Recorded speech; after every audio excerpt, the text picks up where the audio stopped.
y no pudo llegar como a tiempo. Y pues hoy vamos a dar un breve devocional basado en el libro de Santiago. Quiero que me acompañen, hermanos, a Santiago. Capítulo 1, por favor. Y vamos a leer del versículo del 2 al versículo 8. Si alguien lo tiene, ¿lo puede leer, por favor? Amén. Santiago 1, del 2 al 8, dice así: Hermanos míos, tened por sumo gozo cuando os halléis en diversas pruebas, sabiendo que la prueba de vuestra fe produce paciencia, mas tenga la paciencia su obra completa, para que seáis perfectos y cabales, sin que os falte cosa alguna. Y si alguno de vosotros tiene falta de sabiduría, pídala a Dios, el cual da a todos abundantemente y sin reproche, y le será dada. Pero pida con fe, no dudando nada, porque el que duda es semejante a la onda del mar, que se arrastra por el viento y echada de una parte a otra. No piense, pues, quien tal haga, que recibirá cosa alguna del Señor. El hombre de doble ánimo es inconstante en todos sus caminos. Amén. Y bueno, hermanos, quiero comenzar este devocional, ¿verdad? Citando a Santiago. Y lo que está diciendo Santiago, lo que él comienza diciendo es que, hermanos, estén contentos, ¿verdad? Estén contentos incluso en medio de las pruebas, en medio de las circunstancias, en medio de las dificultades. Sepan hallar gratitud, ¿verdad? Sepan ver a Dios en medio de todas esas cosas. Ajá, porque cuando nos encontramos en medio de pruebas, ¿verdad? Es cuando ponemos a prueba y por obra y por uso la fe viva que hemos recibido a través del conocimiento de Jesús, del oír la buena noticia de su evangelio. Entonces, cuando estamos en medio de pruebas, en medio de dificultades, debemos aprender a ver a Dios en medio de todo eso, porque es parte del cómo el Señor perfecciona, ¿verdad? Nuestra vida en la fe. Quiero que vayan conmigo a Romanos 10, 17. Y lo voy a leer, hermanos, en la Nueva Traducción Viviente. Y dice la palabra de Dios: así que la fe viene por oír, es decir, por oír la buena noticia acerca de Cristo. Y entonces aquí vemos que la fe viene por el oír la palabra de Dios. La fe, hermanos, es para las personas que están vivas. La fe es para personas, no puede ser la fe para personas muertas. Un muerto no puede tener fe. La fe en sí misma es viva, porque dice que la fe viene por el oír y el oír por la palabra de Dios, ¿verdad? Y la palabra de Dios, pues en la palabra de Dios encontramos la voz de Dios, la Biblia, la palabra misma está viva, por lo tanto la fe está viva y por lo tanto la fe es para los vivos, ¿verdad? Dice Hebreos 4:12. Si alguien lo tiene, ¿lo puede leer, por favor?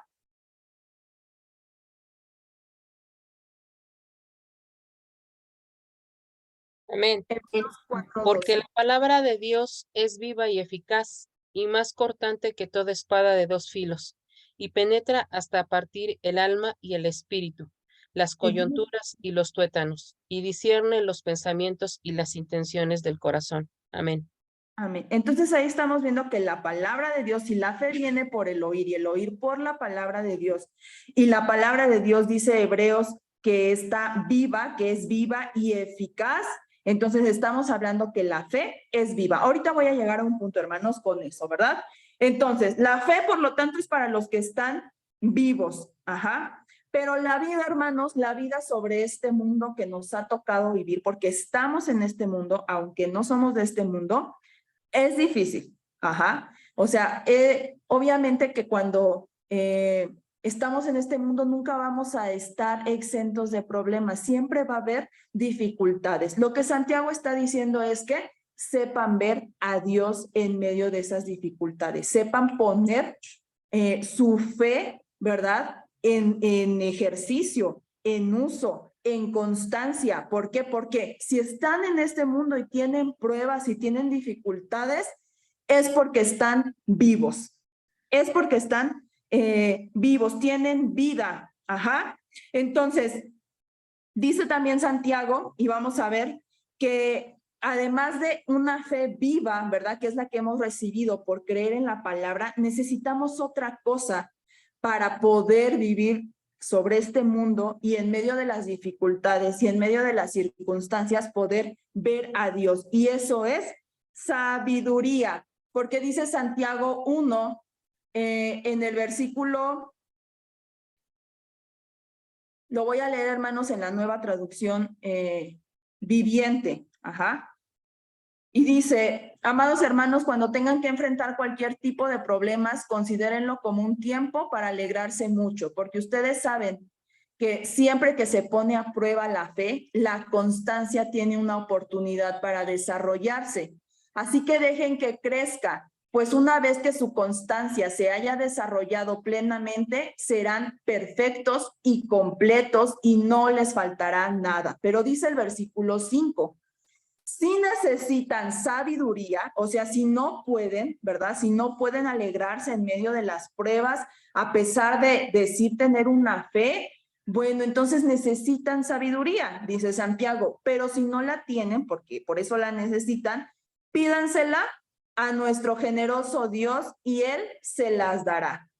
Dios no los reprenderá por pedirle sabiduría. Cuando se la pidan, asegúrense de que su fe sea solamente en Dios y no duden, porque una persona que duda tiene la lealtad dividida y es tan inestable como una ola del mar que el viento arrastra y empuja de un lado al otro. Es por eso que Santiago dice, ok, necesitan sabiduría, para que puedan alegrarse en medio de la circunstancia, para que vean la prueba, la dificultad como una forma de que ustedes están siendo perfeccionados, necesitan sabiduría. Por ahí el encabezado en Reina Valera dice, sabiduría que viene de Dios. En la nueva traducción viviente, el encabezado que tiene es fe y constancia. Fe y constancia. En el taller, hermanos, de mujeres que recientemente comenzamos, hablábamos de que la sabiduría se adquiere a través de la experiencia, o sea, de la práctica, del uso, de la aplicación del conocimiento. Es por eso que entonces la fe, hermanos, tiene una prueba práctica para adquirir a través de ello sabiduría de Dios. ¿Y qué es lo que vamos a practicar? Pues la palabra de Dios. Si la fe no tiene práctica de la palabra de Dios en un creyente que dice estar vivo porque ha conocido a Jesús y él dice, yo ya conocí a Jesús, estoy vivo, pero no tiene práctica, entonces, hermanos, dice más adelante Santiago en el capítulo 2, no nos vamos a meter mucho en ese punto, pero dice que entonces la fe está muerta. Déjenme conectar mi computadora. O sea, la fe sin obras, la fe sin una prueba visible, práctica, es una fe que está muerta. Pero ya vimos que la fe, hermanos, la fe no puede morirse, porque la fe en sí misma es viva. La fe viene por el oír y el oír por la palabra de Dios. Y ya vimos en Hebreos que la palabra es viva y eficaz. Y vamos a ver también, hermanos, Hebreos 12:2, si alguien lo tiene, lo puede leer, por favor. Amén. Dice la palabra de Dios, puesto los ojos en Jesús, el autor y consumador de la fe, el cual por el gozo puesto delante de él, sufrió la cruz, Y entonces, menospreciando el oprobio, y se sentó a la diestra del trono de Dios. Entonces, en Hebreos 12:2 nos dice que el autor y consumador de la fe es Jesús, y Jesús está vivo. Por lo tanto, hermanos, la fe no puede estar muerta. Ajá. Entonces, ¿cómo es esto? Santiago 2:14, vamos rápidamente allá a Santiago 2:14. Si alguien lo tiene, lo puede leer. Solo Santiago 2:14. Hermanos míos, ¿De qué aprovechará si alguno dice que tiene fe y no tiene obra? ¿Podrá la fe salvarle? Ajá. Y un poco más, vamos al 17. Así también la fe, si no tiene obras, es muerta en sí misma. Ajá. Entonces, ¿cómo es que Santiago dice entonces que la fe que ya dijimos que si viene por el oír la palabra, que es vida, que el autor y consumador de la fe es Jesucristo, que está vivo? ¿Cómo puede decir Santiago que entonces la fe está muerta? Bueno, porque alguien que dice tener fe, pero cuando viene la palabra sobre su vida y no la lleva en la práctica, o sea, es alguien que dice estar vivo, que dice haber sido resucitado juntamente con Jesucristo, pero no avanza, pero no crece, pero no cambia en su vida, pero no hay una transformación. Entonces es una fe que está cayendo sobre un cuerpo que está muerto. No es que la fe en sí misma, hermanos, esté muerta, es que la fe está cayendo sobre alguien que no está vivo. Miren, hermanos, vamos a Apocalipsis, capítulo 3, versículo del 1 al 6. Si alguien lo tiene, lo puede leer. Amén.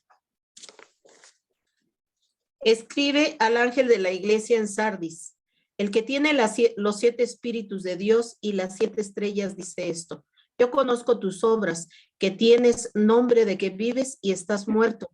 Sé vigilante y afirma las obras que están para morir, porque no he hallado tus obras perfectas delante de Dios. Acuérdate pues de lo que has recibido y oído, y guárdalo y arrepiéntete. Pues si no velas, vendré sobre ti como ladrón y no sabrás a qué hora vendré sobre ti.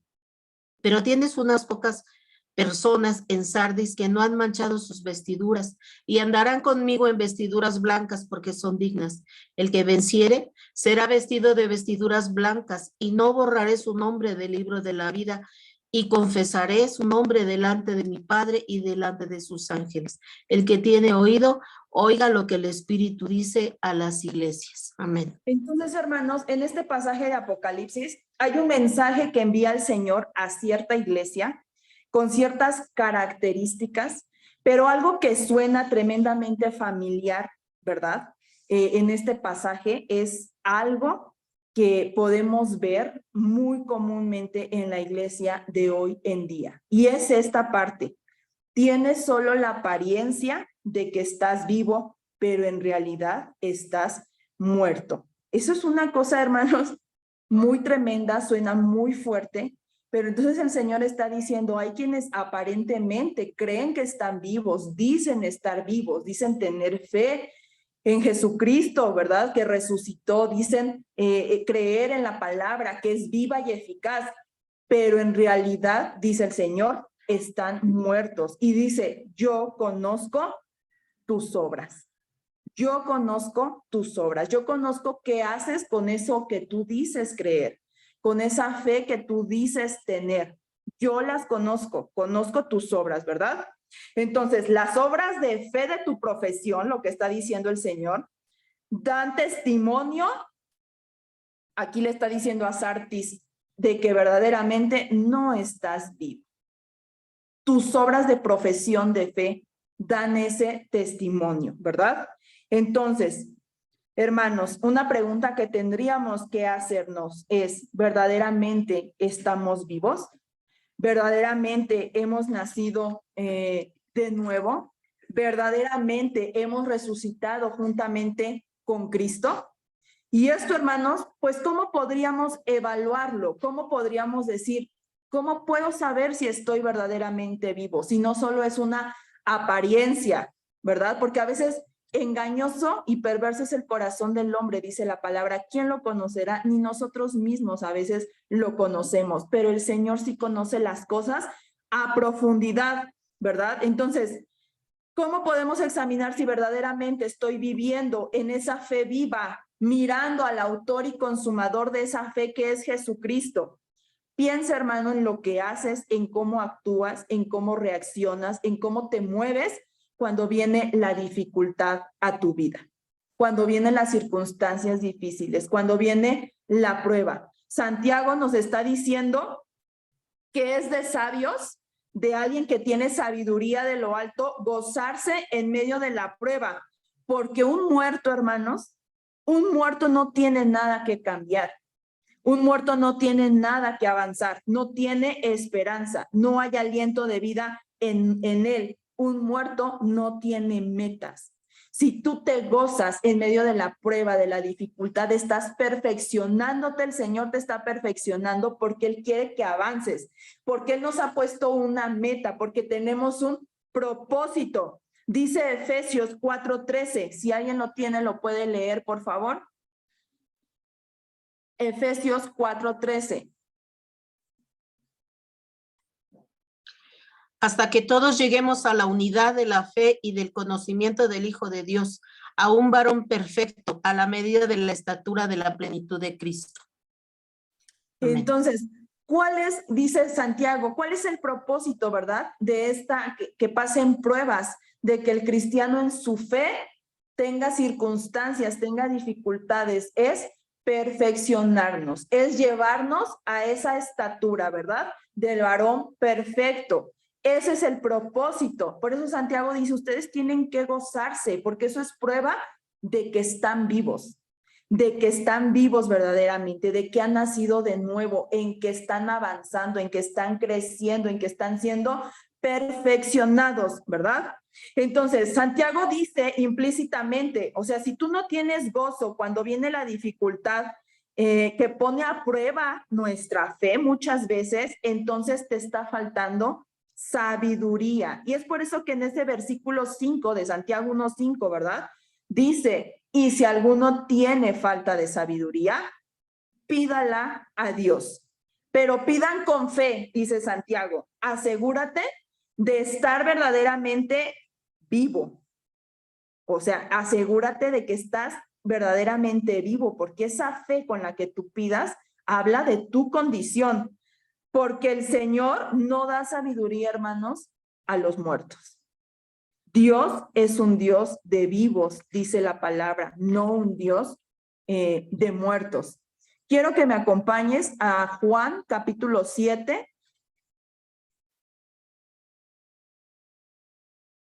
del 37 al 39.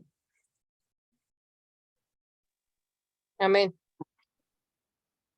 En Sí, el último y gran, dice, en el último y gran día de la fiesta, Jesús se puso en pie y alzó la voz diciendo, si alguno tiene sed, venga a mí y beba. El que cree en mí, como dice la Escritura, de su interior correrán ríos de agua viva. Al 39, perdón. Al 39 todo, por favor. Esto dijo del Espíritu, que habían de recibir los que creyesen en él, pues aún no había venido el Espíritu Santo, porque Jesús no había sido aún glorificado. Amén. Entonces, aquí dice que cuando el Espíritu Santo viene a nosotros y dice que el Señor nos sella en el momento en que nosotros hemos creído en la obra de Jesucristo, en ese momento somos bautizados con su Espíritu Santo, ¿verdad? Entonces, cuando el Espíritu Santo viene a nosotros, entonces tenemos vida. Ajá, el Espíritu Santo es vida, tenemos vida y entonces podemos estar seguros de que estamos pues vivos. Entonces, el versículo 6 de Santiago 1 dice, pide con fe, no dudando nada. Y Santiago pone un ejemplo de un mar en movimiento. Dice que aquel que duda mientras está en medio de la prueba es azotado por el viento. ¿Y qué representa el viento, hermano? Representa todas las circunstancias, todos los problemas. Y entonces el viento, las circunstancias tiran de ese que duda y lo avientan de un lado a otro y lo avientan del otro lado según su voluntad, o sea, según la voluntad de las circunstancias, la voluntad de los problemas. Así es como trata, ¿verdad? Al que duda, al que no se mantiene en esa fe viva verdaderamente, es azotado por las circunstancias, echado de un lado al otro. El viento, los problemas, la dificultad se enseñorea de esa ola. Y la ola somos nosotros, es nuestra vida. Se enseñorea de esa ola y la hace como quiere. Pero en Juan 7, hermanos, lo que dice este evangelio y Jesús nos lo está enseñando es que el que ha bebido de él, el que ha bebido de Jesús, ¿verdad? Que es el agua viva, entonces dice que de nuestro interior ahora corren, ¿qué? Ríos de agua viva. El agua viva representa a Jesús. Desde el interior brotará un río. Y ese río es el Espíritu Santo, el cual, aclara Juan, es dado a todo el que verdaderamente ha creído. Y lo repito, verdaderamente cree. Aquel que verdaderamente cree, de su interior correrán ríos de agua viva. Y hay una gran diferencia, hermanos, entre lo que dice Santiago, esta alegoría que usa de las olas del mar, y entre ser un río. El mar se mueve hacia todos lados según el viento sopla. No tiene una ola, no puede tener la voluntad de decir, yo me quiero ir hacia acá. No, una ola es llevada según la voluntad del viento. No tiene la voluntad de decir, yo me voy en otro sentido, yo me voy hacia allá. No, está sujeta a los caprichos del viento.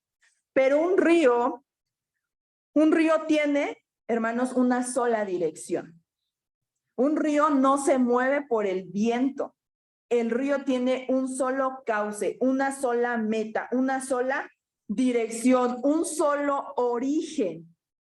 Siempre correrá, un río siempre va a correr desde el punto más alto hacia el punto más abajo. Nuestra vida debe de ser así. Adquirir la sabiduría que viene de Dios y todo lo demás en nuestro ser, en nuestra actitud, va a correr, ¿verdad? En una sola dirección, en la dirección del Espíritu Santo. Un cauce que no tiene cambios. Un río no puede cambiar, no puede decir, ahora me voy de abajo hacia arriba. No, eso es antinatural, eso no sucede. Un río tiene una sola dirección, ¿verdad? Entonces, sin importar el viento, sin importar las circunstancias, un río se mantiene en ese mismo camino, en su mismo cauce, en esa misma dirección y no se desvía a ningún otro lado. A mí me gusta, hermanos, mucho esta comparación de Santiago, ¿verdad? Porque cuando tú estás en medio de la dificultad, no te dejes llevar por las circunstancias, ¿verdad? Ni siquiera, hermano, por tus emociones, ni siquiera por lo que te hace sentir estar en medio a lo mejor de una prueba muy difícil, porque ya dijimos, esta vida es difícil, estar en este mundo es difícil y vivir una vida de fe en este mundo, pues también tiene su dificultad, pero el Señor dice, gózate, aprende a verme en medio de esa circunstancia porque yo te estoy perfeccionando. Y si tú te dejas guiar, ¿verdad? Como un río de agua viva en esa dirección del Espíritu Santo, ¿verdad? La meta, ¿cuál es? Ya dijimos, la meta es, te voy a llevar a tener la estatura del varón perfecto, ¿verdad? Según Cristo, o sea, como la imagen de Cristo, a la altura de Cristo.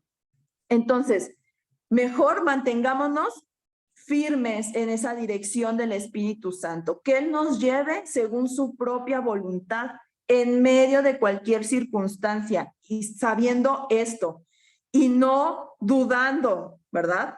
Que lo que el Señor haga con nosotros en esa dificultad, en medio de esa prueba, en medio de ese problema, será para completar cada vez más la obra que Él quiere perfeccionar en nosotros. Si estás en medio de pruebas, de luchas, hermanos, no es porque Dios hoy se levantó y dijo, ay, hoy le voy a mandar sufrimiento a Mimi, ¿no? En balde, nada más porque me place. No, hay un propósito. El propósito es perfeccionarte. Es perfeccionar la obra que un día el Señor comenzó en nosotros. ¿Por qué, hermanos? Porque estamos vivos. Eso es una prueba fehaciente de que estamos vivos. Cuando en la vida de un creyente no sucede nada, todo está aguas tranquilas, no hay turbulencia de ninguna forma, todo pasa igual, la vida la vives igual, sigues cometiendo los mismos errores igual, no importa, vas a pedir perdón a Dios por el mismo pecado durante toda tu vida igual, hay un problema. Hay un problema. Según Apocalipsis dice, tienes nada más la apariencia de que estás vivo, pero realmente estás muerto. Por eso Santiago dice, tenemos que aprender a gozarnos, ¿verdad? En medio de la prueba. Pensando esto, ¿verdad? Que lo que pase en medio de esa prueba va a ser para perfeccionarnos, ¿verdad?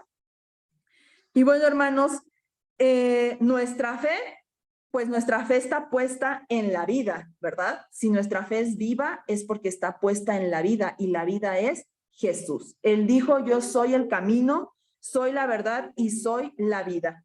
Y Él que ha comenzado la buena obra en nosotros, porque Él no ha comenzado una obra mala. Él nos compró con un precio de sangre, un precio enorme, cuando nadie más quería comprarnos, cuando nadie más daría un peso por nosotros, Él compró nuestras vidas. ¿Y para qué compró estas ruinas que éramos? Las compró para remodelarnos, no para dejarnos igual. Y no nos remodela el Señor para que nuestra vida sea un albergue de animales o para que nuestra vida sea un albergue de corrupción. Él quiere morar en esas ruinas que Él está remodelando. Entonces, aquel que ha comenzado la buena obra en nosotros, no la detendrá hasta terminarla. Y esa, hermanos, es nuestra palabra de esperanza el día de hoy. Aquel que ha comenzado la buena obra en nosotros, la va a terminar. Pero ese crecer, ese perfeccionar, trae consigo muchas veces dificultad. Eso no lo podemos quitar. ¿Por qué? Porque estamos vivos. Si no pasara absolutamente nada en nuestra vida, pues algo está sucediendo, ¿verdad? Tendríamos que examinarnos, de qué evaluarnos y decir, pues, ¿cómo que no avanzo? ¿Cómo sigo siendo el mismo de siempre? No, el Señor nos tiene que transformar, nos tiene que cambiar, tiene que haber un cambio. Dice Hebreos, ¿verdad? Dijimos, la palabra es viva y eficaz. Sirve eficazmente para lo que fue creada. La Biblia, hermanos, no miente. El Señor no miente. Entonces, tomemos este consejo de Santiago en esta tarde. Si estás pasando por cualquier situación, por cualquier circunstancia, mantente como un río de agua viva. No seas una ola. No te dejes llevar por lo que tus ojos ven. No te dejes llevar por lo que tus emociones, ¿verdad?, te hacen pensar o sentir, porque las emociones son pasajeras, no duran para siempre. No te dejes llevar de un lado a otro. Mantente como un río de agua viva en la dirección del Espíritu Santo. Y bueno, hermanos, pues esto es todo. Es un devocional muy breve, pero espero que haya sido de bendición para tu vida. Hermana Mimi, ¿podría orar para terminar, por favor? ¿Yamanta? Mimi Muñoz. Ah, ¿Sí están? ¿yo? Sí, por favor. Sí, es que dije que te decías mi tía. Sí. Ok, ya está. Señor, gracias te damos, Padre bendito, en esta tarde, Señor. Te doy gracias por su vida de Yasa, Señor, porque tú, Señor, utilizas las vidas de cada joven, Señor, y te doy gracias porque ella nos ha dado un tema, Señor, hermoso, Señor, en esta tarde, Padre bendito. Pones gracia en su vida, Señor, para que ella pueda impartir tu palabra. Te doy gracias por su vida, Señor, y te pido, Señor, que esta palabra, Señor, que fue dada el día de hoy, Señor, seamos reflexivos, Padre bendito, y que analicemos, Señor, muy adentro, Señor, nuestras vidas, nuestros corazones, qué es lo que estamos viviendo, Señor, si realmente, Señor, estamos reflejándote a ti, Padre Santo. Te pedimos, Padre Santo, que nos ayudes, Padre bendito, que con el poder de tu Espíritu, Señor, nos ayudes, Señor, nos des dirección, Señor, y seamos, como dice Yasa, Señor, como esos ríos en una sola dirección, Señor, y hacia ti, Señor, que tú, tu Espíritu fluya, Señor, en nuestro interior, Padre bendito, arrasando, Señor, todo eso malo, Padre Santo, y que podamos, Señor, ser el reflejo de ti, Señor Jesús. que hagamos a un lado, Señor, todas esas cosas que a veces tenemos en nuestra mente, Señor, que nos impide, Padre Santo, seguir y que, como dice Yasa, Señor, que cualquier prueba, Señor, no a veces creemos o a veces la gente dice que padecemos porque tú así lo quieres, Señor. No, hay cosas, Señor, que nosotros padecemos por nuestras propias decisiones, Señor, que no tomamos correctamente, pero hay otras, Señor, en las cuales los verdaderamente que están, Señor, siguiendo tu palabra y tus estatutos, Señor, pasan por pruebas, Señor, porque tú nos pasas por fuego, Señor. Gracias te doy, Señor, en esta tarde por esta palabra, por cada uno de mis hermanos, Señor, que estuvieron en esta ora, Señor, bendice sus vidas, Señor, bendice sus familias, bendice cada matrimonio, cada niño, Señor. Te doy gracias por la vida de nuestros pastores, Señor, y nos despedimos, Señor, de esta reunión, Señor, porque sabemos que tu presencia, Señor, queda con cada uno de nosotros. Te doy gracias, Señor, en el precioso nombre de tu Hijo Jesucristo. Amén. Amén. Gracias, Muchas Yasita. gracias, Dios te Yasita. bendiga. Bendiciones, un abrazo. Bendiciones a todos. Bendiciones, pastor. Bendiciones. A todos. Bendiciones. Bonita tarde. Bye. Bendiciones. Bye.